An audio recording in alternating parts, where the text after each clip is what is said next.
Hi, Simon Drizellian here, and I did start this video. it's it's bizarre that, I mean, I got to get this story out.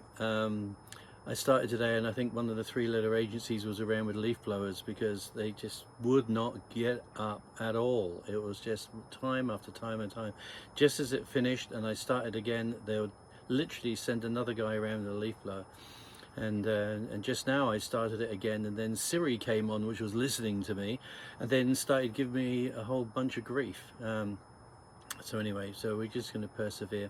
So I wrote a preface to my book, The Cradle Falls, and The Cradle Falls is the sequel to Order of the Nephilim Genesis, which will be put out probably in the next few weeks.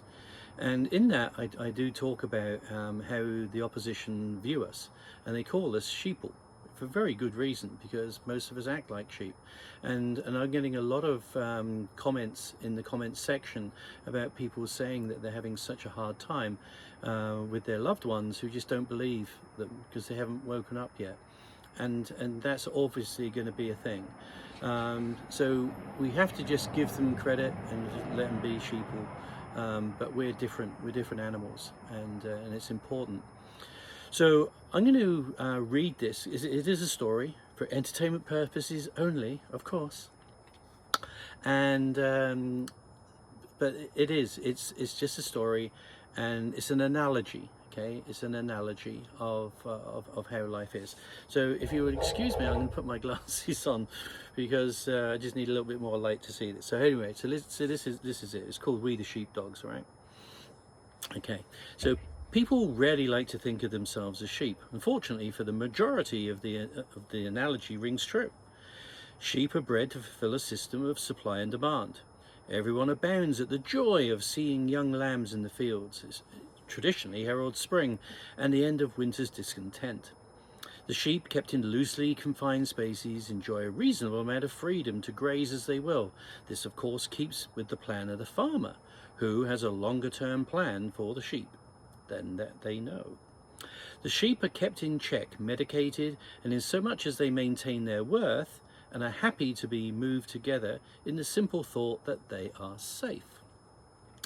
At some time in the future, after they have been fleeced for their wool, they have grown, they will be herded up one last time and destined for slaughter. But not before their progeny have been born into the same revolving servitude and circle of life. In order that the overall asset of the flock is kept steady and growing, the similarities in life are clear.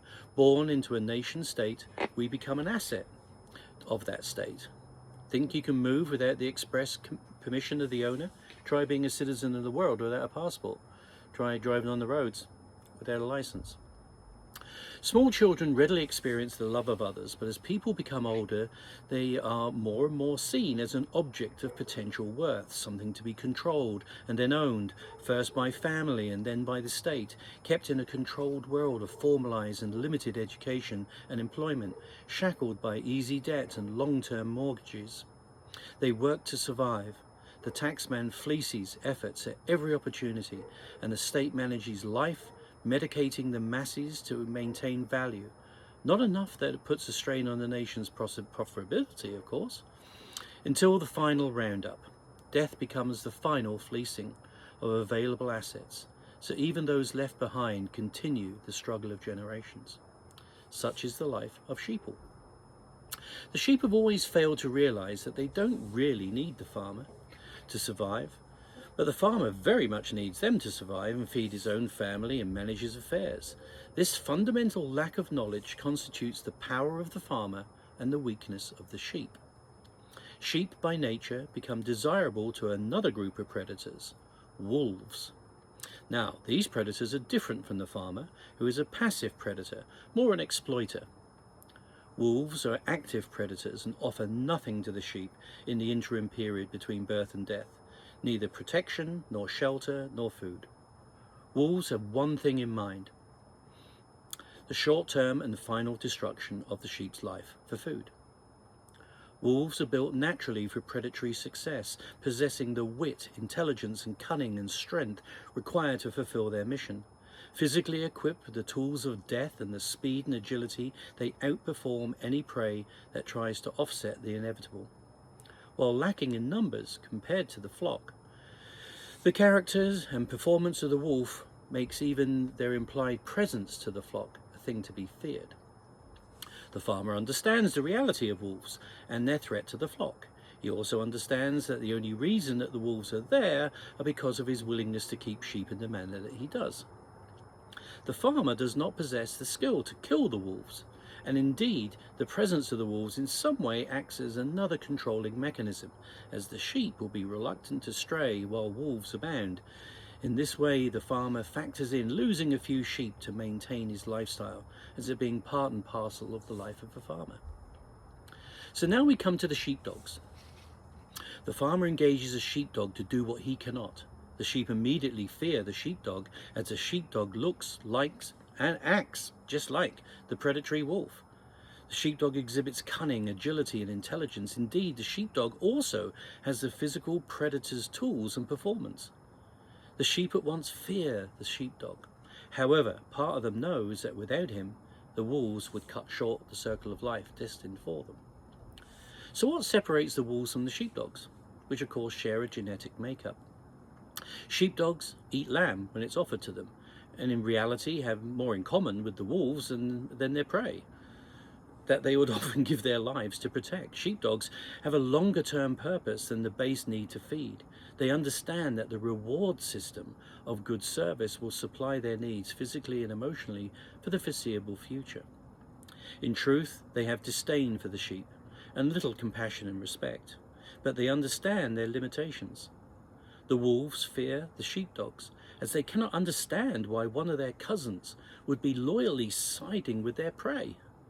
They also know that the sheepdog has the ear of the farmer and can leverage his presence at any time.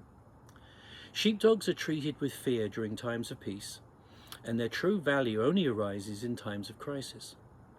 Yet the sheepdogs maintain their vigil. On their watch, the sheep and the farmer can rest easier at night, while the wolves remain ever open to the opportunity as they may arise. Sheepdogs are a rare breed, highly selected and trained. Their character and loyalty are tested, and their value unquestionable. In a perfect world, there would be no need for a sheepdog. The world is not perfect. Right now, a governmental farmer continues to mine his flock of citizens, fed, controlled, medicated and sedated into a comfortable life of passive exploitation. Until the dying day. However, there are those outside the law or governance of the controller, and these entities not subject to the law of the farmer would seek to harvest the flock. These predators show no mercy and can be reasonably identified as multinational institutions, banksters, insurance companies, pharmaceuticals, and other organizations showing no national loyalty, just a desire to exploit and gain profit from an unsuspecting flock. These predators offer nothing back, and their presence intimidates even the farmer, who is reluctant to risk his own life or lifestyle to challenge them. So once more the sheepdog stands before the flock, in constant vigilance to warn the sheep of the presence and intentions of the wolves. In the absence of the efforts of the farmer, the sheepdog has a higher calling and purpose based upon correct action, and by whose efforts the circle of life can be maintained. Perhaps one day the sheep will wake up and realize that their numbers count for something, break free from the limitations and restrictions, and live their lives differently according to their own purpose and for their own value. But it's not this day. This day the sheepdog is all that stands between the outcomes of life and death. Most times the efforts of the sheepdogs will go unnoticed. Their presence has deterred the threat before it becomes a reality. I am a sheepdog, and I've always been so. I've also been a wolf. So I understand who and what they are and how they operate. I've experienced appreciation and derision from the flock, also respect and disrespect. When necessary, I was always there. There are many like me out there. And when your world becomes less perfect, you will look to us. When the fear and the wolves come for you, as they have always done in the past, and will in the future, a sheepdog will stand so you won't fall. Some of you may elect to become sheepdogs yourselves. The more we stand united, the fewer will be needed. In time, we'll perhaps influence the farmers to see a better way of living and achieving. Appreciate the support your sheepdog as you lay in bed at night in safety, and know that the comfort that you are experiencing has been bought by the service of those who remain vigilant in your service and will not waver from duty. Let the predators howl and tremble at the united, watchful gaze of the guardian sheepdogs. We all have a duty to each other. All right? Sheep are born sheep, and it's not their fault. But when you decide, like me, to become a sheepdog, there is an extra duty there and a sacrifice. But it's worth it. It's worth it in the end, because what we're looking at is standing between life and death, standing between exploitation and freedom. It just takes all of us to do a little bit. Same in the military, you know.